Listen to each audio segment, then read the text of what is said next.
The first rule in investment is don't lose. And the second rule in investment is don't forget the first rule, and that's all the rules there are. I mean, if you buy things for far below what they're worth and you buy a group of them, you basically don't lose money. The real test of whether you're investing from a value standpoint or not is whether you care whether the stock market is open tomorrow.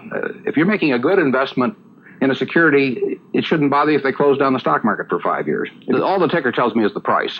Yeah. And I can look at the price occasionally to see whether the price is outlandishly cheap or outlandishly high. But prices don't tell me anything about a business. Business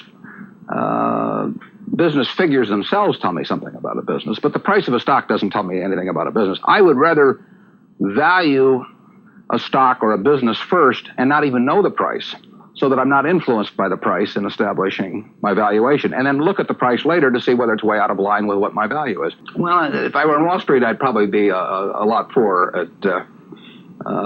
you get overstimulated in Wall Street, and you hear lots of things, and you may shorten your focus, and a short focus is not conducive to long profits.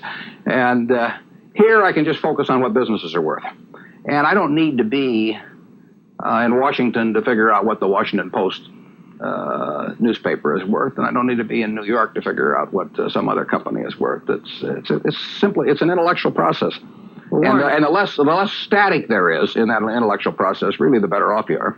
What is the intellectual process? The intellectual process is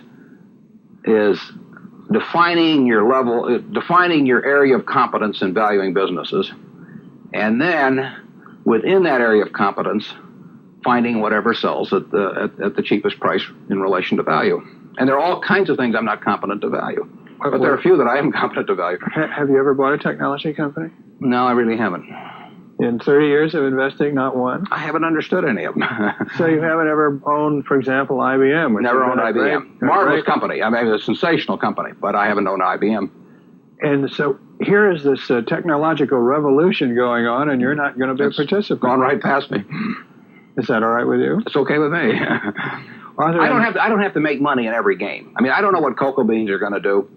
There are all kinds of things I don't know about, and that may be too bad, but, why should I know all about them? I haven't worked that hard on them. In the securities business, you literally every day have thousands of the major American corporations offered to you at a price that changes daily, and you don't have to make any decisions. You have to nothing is forced upon you. So there are no called strikes in the business. The pitcher just stands there and throws balls at you.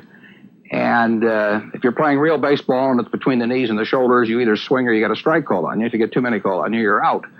In the securities business, you sit there and they throw U.S. Steel at 25 and they throw General Motors at 68, and you don't have to swing at any of them. They may be wonderful pitches to swing at, but if you don't know enough, you don't have to swing. And you can sit there and watch thousands of pitches, and finally you get one right there where you want it, something that you understand, and then you swing. And so you might not swing for 6 months. You might not swing for 2 years. Isn't that boring? It would bore most people, and certainly boredom is a problem with most professional money managers. If they try to sit out an inning or two, not only do they get somewhat antsy, but their clients start yelling, "Swing, you bum!" from the stands, and that's very tough for people to do.